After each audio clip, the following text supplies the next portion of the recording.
welcome to the Headache Doctor Podcast, where it's our mission to educate and empower everyone with headaches and migraines so that you can break free from a life of fear of your next headache or migraine and dependence on medication, allowing you to thrive in everything you do.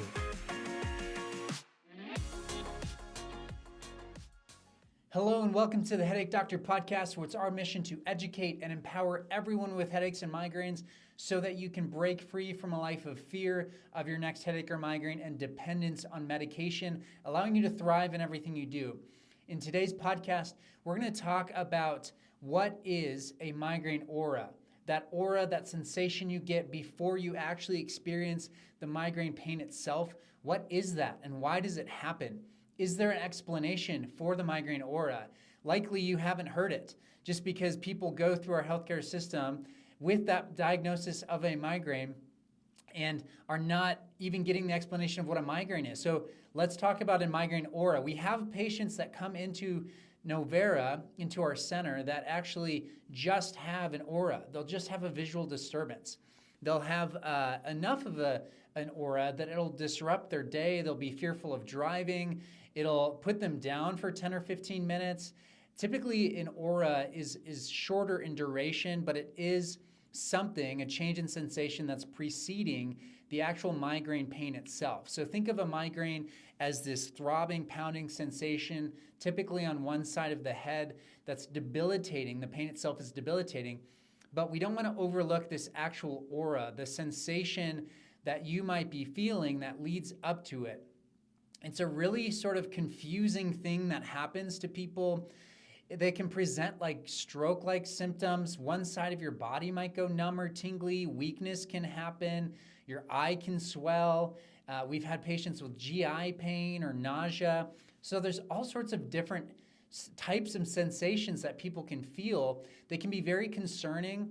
So first off, if you are someone who is newly experiencing headaches or migraines, if you have had a migraine with this type of sensation, like one side of your body goes numb or tingly, you have a facial droop, your eyes starts to swell. These are things that can be signs of something outside of what we're talking about here in this podcast. So it can be or should be maybe a first line of defense if you're getting any stroke-like symptoms to actually get screened, okay?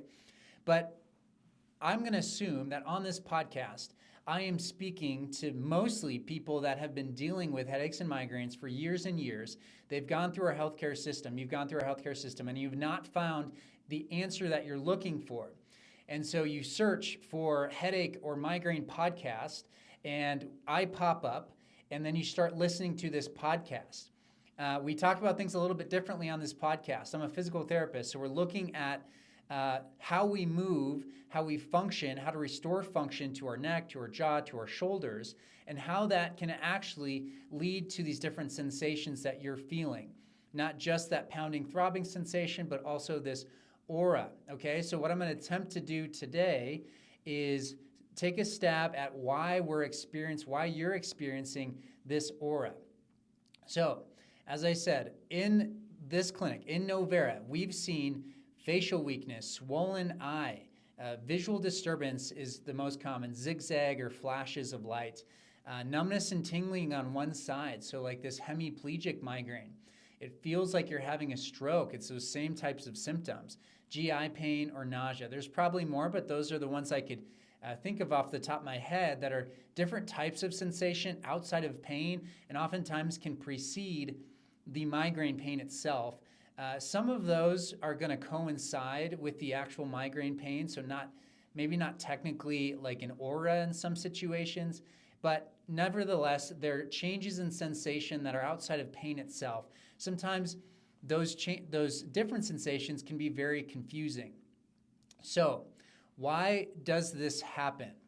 All right, so we all have a brain and a central nervous system made up of our brainstem, the spinal cord, and then we have our peripheral nerves that are actually picking up any sort of signal or sensation, okay?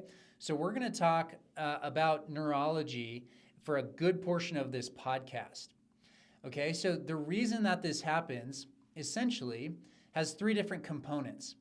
The first but they all have to do with your brain and your central nervous system. So when I say central nervous system, brain, brainstem, and the spinal cord. So there's 3 components. First, you need to have an intense pain signal, okay? An intense pain signal is key because a low-grade pain signal likely is not going to present with these types of symptoms. Oftentimes our patients come to us and they will have migraine as a diagnosis, and so they will have this sort of cyclical migraine where it pops up maybe once a week, twice a week, relatively frequently, but it's very common for people to have a lower grade headache in between those times, or maybe just constantly they have a low grade headache. So that low grade headache it's a lower intensity pain signal that the brain is experiencing. So I would say one key component of actually experiencing an aura would be having a higher intensity of that pain signal, okay? So it's an intense pain signal. Number 2, it's traveling through this specific pathway to get to the brain. And really what that means is that the origin of the pain itself is coming from specific locations, okay?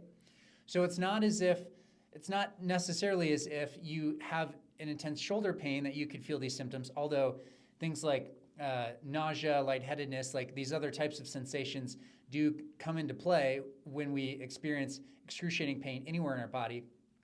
But there are nuances of the location of the pain itself when it comes to when we're talking about head and facial pain. And I've talked about this in other podcasts, but it's that referral pattern.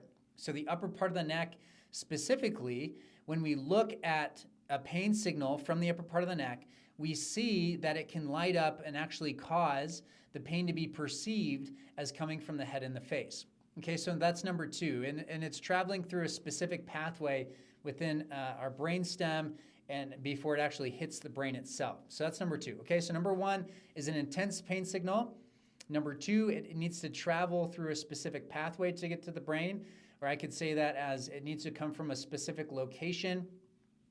And then 3, the brain needs to misinterpret that signal, okay?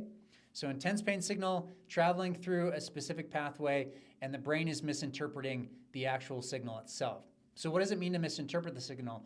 That means that it's getting potentially the location of the signal wrong and the type of signal wrong, all right? So those are the 3 components that I'm going to use to explain why you get an aura. All right, so first, the intense pain signal. Let's think of an alarm going off. So quick story here. I was at my grandma's actually memorial service, which was held in her assisted living where she had passed. And that's just kind of setting up the scene, but that's not as important to this story. What happened was during the service, very inconvenient time, it was actually towards the end, so it could have been worse. But somehow the fire alarm within the building went off.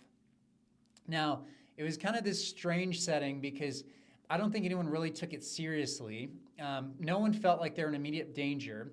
And it was important, like having the conversations that we were having were important. So it was this weird dynamic. I don't know if I've ever really been in that situation ever before in my life, but you're having like deep, heartfelt conversations, but there's this loud, very, very obnoxious sound going off in the background and bright lights flashing.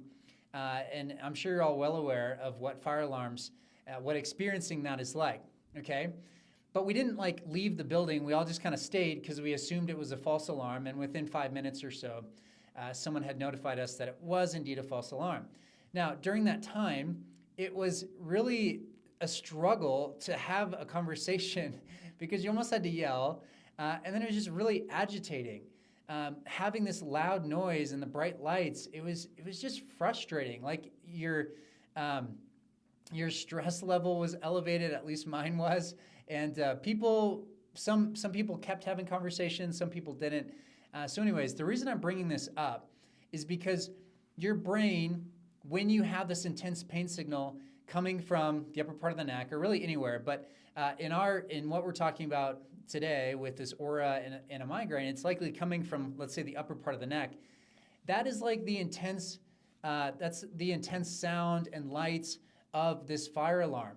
And it's distracting your brain, and it's causing your brain to have to focus, give attention to whatever's happening there, okay? So it's intended to draw attention. That's what pain is. Pain is a really good thing because it tells us that something's wrong, and then our body can adapt and change what it's doing to accommodate to that, to lessen or decrease what could be even worsening tissue damage or injury if we didn't have that pain signal, okay? So the intense pain signal is just this loud, obnoxious type of alarm that's going off, all right? So traveling through a specific pathway, number 2. What is that pathway? So the upper part of the neck, so anywhere from the base of the skull to the 3rd cervical vertebrae, which is just maybe like 1.5 inches down from the base of your skull. So if you feel the bony part, you run down a little bit. There might be some tender spots in there.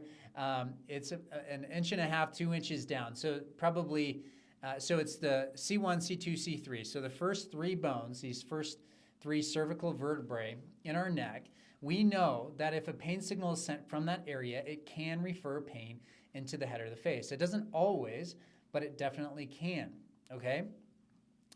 So where does pain travel when it's coming from that location? It travels through the brainstem, and it meets up with these different nuclei, okay? So nucleus is where all these different nerves come together, and they have nerve endings, and it's kind of, I don't know, I picture it like this ball of nerve endings in a sense, and it's sort of like, it's a coming together of the different signals of these nerves that have all met up.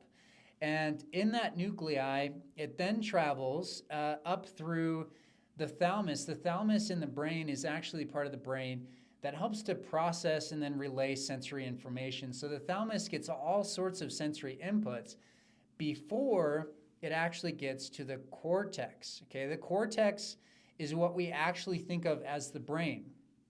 Okay, so it's the cortex is sort of our consciousness. We actually realize what's happening when it hits the cortex. The cortex is kind of mapped out in, there's mappings of it as far as like different locations of the face, or different muscles are going to be coordinated in different spots within the cortex itself.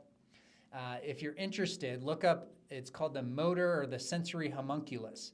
It looks like this, this sort of, the sensory homunculus looks like this monkey type creature, because it sort of is showing how much sensory input or how much attention the brain gives in regards to sensory input to different structures of our body. So areas that have a heightened sensation, like our lips or our face, are really big, and then maybe like our arms or our legs are much smaller, because we don't need to be paying attention to sensory input from those areas, okay?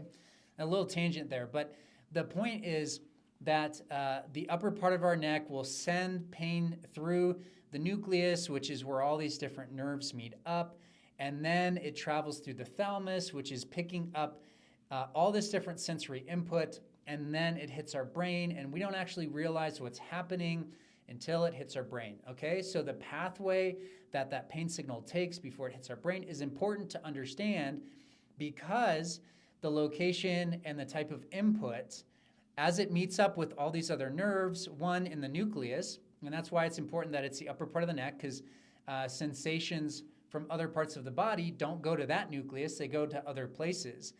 But the upper part of the neck and the face and the back of the head, they meet up in this one little nucleus. And so it's all kind of combined into one, and that's why those referral patterns happen, is because they have this common source or like common meeting spot called this trigeminal cervical nucleus, and then it goes through the thalamus, okay? So as it goes through the thalamus, and we're kind of getting into step 3, all right? So the brain's misinterpreting that signal. So the nucleus is probably mostly responsible for the misinterpretation of the location of it. The referral pattern from the neck, I mean, it's not like your neck is going to refer into your right hip or anything like that. It's pretty consistently going to be referred into your head if it's going to refer anywhere, head or face, the temple, behind the eye. So kind of anywhere in the head's fair game. It looks a little bit different from patient to patient, or depending on where exactly the pain signal is being picked up from. But that's where it's getting the location wrong, because it's meeting up with all these other nerves. And then where it gets the actual type of sensation wrong, I'm going to say is potentially in the thalamus. The thalamus is picking up, let's say, other types of sensory input. So the thalamus could be part of that confusion, but I think the other component here, which we need to look at, is called central sensitization. And what happens with central sensitization is that our central nervous system, so our brain, is receiving some signal, and we go back to the first component, which is that intense pain signal. And it's typically a very intense pain signal over a period of time, but I think if we take a snapshot of what's happening, you get this intense pain signal, the alarm bells are going off, your brain has this hypersensitivity. Now, if you look in the medical research for what is a migraine, they'll say it's a spontaneous event that leads to hypersensitivities within the brain, okay? So as far as like what is happening in a migraine, there is a fairly robust, or at least you can find it. The research will say there's a hypersensitivity, okay? So this pain signal is sent. The only way that I'm going to differ here is that they're going to stop at just it's a spontaneous event. So we don't know where it comes from. I'm saying that this referral pattern from the neck that we've treated over 600 people and treat them successfully, all different types of headaches and migraines, we see this neck problem as being the origin, okay? So clinical experience based from other data that is in the journals, this referral pattern, looking at the anatomy, like it's all there and it all makes perfect sense. But what's happening here is this central sensitization, so hypersensitivity. The brain gets that intense pain signal, and so the alarm bells are going off. And what happens is that initially, okay, so the brain is going to confuse when you have this aura, when you have the visual disturbance, when you're seeing the zigzaggy lines, when you're seeing the bright flashes of light. What's happening here is your brain is getting the signal that something's wrong. And it's a very loud signal. It's an intense signal. It's coming from this area that refers, that has overlap with the head and the face.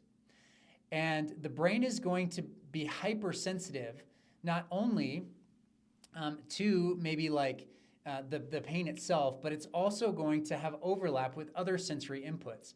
So just like me at the memorial service, the lights, the loud sounds, it's like anything else is going to be agitating.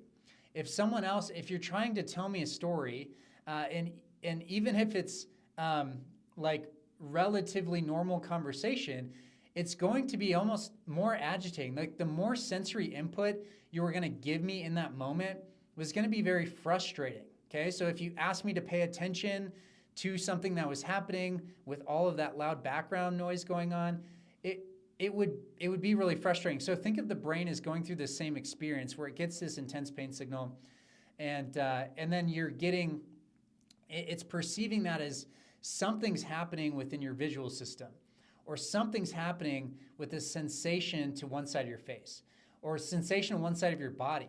That numbness tingling happens every now and then with our patients. Maybe you have this sort of inflammatory response that's just sort of spontaneously comes on because the brain is sort of generating that. So in PT school, in physical therapy school, there's this story of a boy who played baseball. And as he was running the bases, he sprained his ankle. And he had an initial response of inflammation. His ankle was swollen. He couldn't really walk on it. And what we would typically expect is within a week or two, or maybe even within days, depending on how bad the injury was, he would be walking on it. He'd be able to weight bear, and the swelling would start to reduce. Now, what actually happened was weeks went by, and he still couldn't walk on it. And he had to be in a wheelchair, and the swelling actually increased. So what happened there had nothing really to do with the actual tissue itself. It had to do with the central nervous system and this feedback loop of pain that was just over and over again triggering this inflammatory response. So the inflammation was almost like building and building, not because of the injury being so bad, but just because of the central nervous system was causing that sort of response. Now, the other day, I had a patient who, one of her primary symptoms is that you can visually see her eye will droop and it will kind of swell. And this isn't totally uncommon. My mom actually had this with her migraines. And so what happened was I was actually able, this is going to sound totally weird. And I still kind of think it's totally weird, but I was able to actually reproduce that response, okay? So just by applying a moderate amount of pressure, not a ton, to the upper part of her neck in attempting to restore the available motion through the upper part of her neck. What happened was the pain built, and this is very, very common with what we do. We actually look for this. So we want to kind of reproduce that referral pattern, and then when we take the pressure off, it goes away. And what we're doing there is building the tolerance of the tissue itself.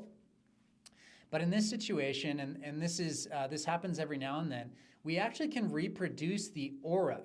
So what we're doing is we're putting pressure through this specific area in the neck, and that signal is being sent through this pathway into the brain, and then the brain's having that aura response.